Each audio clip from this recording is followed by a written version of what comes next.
The winners and losers of the 2023 Azerbaijan Grand Prix. All of the stuff that we've been seeing in previous Azerbaijani Grand Prix really didn't come to pass, pretty much wrapping up like it was in 2016. The winners, me. Checo was my predicted winner, and Checo indeed won, and definitely made a case for him potentially giving Max a bit of a run for his money in terms of the 2023 championship. Red Bull may be romping to victory in terms of the constructors. That's not so bad if we've got two Red Bull drivers gunning it for the title. I don't think he's got anything left to lose because contracts are coming up at the end of next year. This might be his best chance to actually ruffle some feathers in the Verstappen camp and ultimately maybe even secure a title for him, or at least some several race wins in the long run. Ferrari were definitely back on it this race. LeClaire putting in a very solid effort in terms of tyre management, holding off Fernando Alonso until the bitter end. I think he was only like 6/10 off. They did a very solid job. Sainz was a little bit anonymous, granted, but he managed to come up with the goods and get P5 at the end of it all. Leclerc's season, I think, is back on. And I think another race winner is certainly the likes of Fernando Alonso. He nearly got to the podium. It's really shown he's embedded himself in the Aston Martin team full-heartedly. He is not only on it in terms of that car and feeling probably the most content he has since like 2013 Ferrari, but he's now actually giving Lance Stroll advice and actually showing him feedback that could aid him in his race. The fact that we're seeing this very mercurial talent in Alonso being agreeable and helping out his teammate is something to be commended, and something that we've not really seen from Fernando before. Definitely Fernando being very chill is somewhat nice. Maybe we need to actually have some more rumors of him dating celebrities to get him back in the public eye or somewhat. Yuki Sonoda. Even though it was a little bit of an anonymous weekend for him, the fact that he was able to hang in there and actually recover from putting it in the wall and crabbing along the racetrack, he was able to secure a point. Hanging in there with the likes of Norris with that McLaren upgrade. I'll be getting to them later. Yuki put in a very solid job in the car, which is arguably one of the slowest cars on the grid, pulling away from Williams, who are very much having a very ambivalent sort of a weekend. Points mean prizes, and AlphaTauri managed to secure some more. Maybe the sprint format itself. Was it the best thing since sliced bread?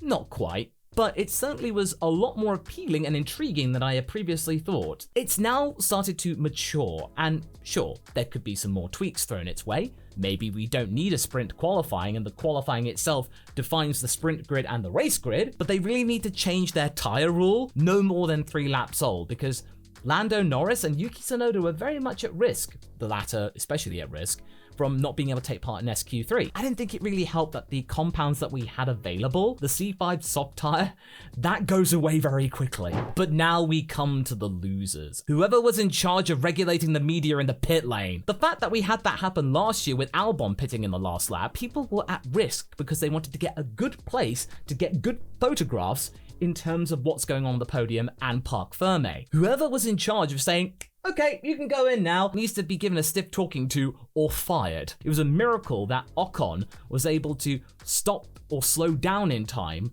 without taking someone out, because if you get hit by one of those tires, that's a broken leg. Either that or that pit lane, which has a little bit of a wiggle, really needs to be straightened out and smoothed out so you can actually see more people as you go in. Gotta hydrate myself before I actually make a cut. I'm gonna be very harsh here and say that McLaren were losers. I'm very much a McLaren fan, and this was not what I had in mind. Granted, Ocon and Hülkenberg were very much holding up Lando Norris, and Oscar Piastri did a very stellar effort given the fact that he was ill to actually finish the race, but this upgrade that they had been heralding as the be-all and end-all of their season and saying, right, this is going to get us back to where we were and we're going to be all fine now, it's only actually given them maybe a quarter of a second. It wasn't enough. This is not going to be giving them that push to make them consistently the 5th fastest team, because right now they are nowhere near the likes of Ferrari, Mercedes, or Aston. So really they need more upgrades. And also McLaren just need to kind of pull back on the hype train when it comes to upgrades. I don't really like getting my hopes up and then just seeing it a little bit of a damp squib or something like that. Nick de Vries, I mean, what do I need to say about that? Granted, in practice, he actually got a decent place, and everything was looking decent somewhat, but then he was the only one to fall foul of the walls and the barriers and the singular safety car. And sure, you could easily say that the safety car was pandemonium enough to actually warrant Checo to come in, and Verstappen missed out, and then that led to Checo winning. But the point is that Nick de Vries is not really showing what he can do. I feel like he chose the wrong team. Wrong place, wrong time, mate. You really should have probably stuck at Williams. Of course, Logan Sargent, who really didn't have much of a good race at all. It wasn't the best effort for him, but he's not quite a loser. But certainly Nick de Vries needs to be aware that helmet marker is probably watching him. If Ayumu Iwasa from Formula 2 is actually doing well and actually in for a championship hunt in Formula 2, I could easily see Iwasa replacing de Vries. Some people in the chat are saying that AlphaTauri are the worst car. I feel like it's actually the Alfa Romeo.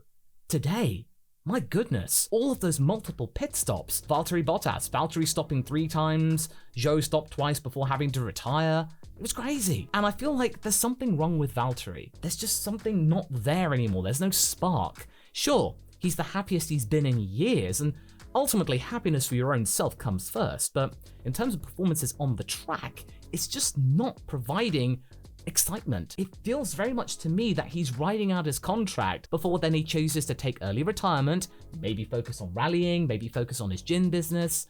Something just feels off with Valtteri. If it leads to him being content, then all the power to him. I'd rather him be happy than him just trying to stay in Formula 1 just for the sake of it. And Alpha itself, I think maybe also there waiting out until they get more investment from Audi. It just seems that this year is a bit of a holding pattern. And then other losers, I definitely think it would be Haas. I feel like they are struggling in terms of their cost cap, because having to shave off bits of your rear wing, sure, it's resourceful, but it definitely reeks of desperation in some way. And the whole thing with waiting out for the safety car until the bitter end, again, just seems like this is a last resort thing and we're relying on multiple safety cars and really not being able to think, okay, this isn't working, we need to adapt. Adapting in Formula 1 is crucial. And it just shows that Haas are not that good when it comes to adapting their strategy. And I can understand why they were doing that with Hülkenberg, backing everyone up so that Magnussen can maybe storm through and maybe replace Hülkenberg and maybe get a cheeky point. But I don't think it was quite enough, because again, going back to the whole dirty air thing, that's another loser of itself in terms of the promises that we had from 2022. What's going on with all of that? It seems like all the teams are struggling with actually dealing with dirty air, their cars overheating, pulling back, all the stuff that we've seen from 2017 to 2021. I thought we were going to get rid of it. It's back with a vengeance, and we're seeing that in Baku. This is meant to be one of the more exciting races on the calendar, and it's really come up short. It definitely seems a bit of a problem. But let me know what you guys think down in the comments, and if you'd like to join us for the actual live stream itself and provide your own comments in real time, join us for our live streams, especially in Miami, because we're going to need a little bit of a pickup, because hopefully it won't be that dull.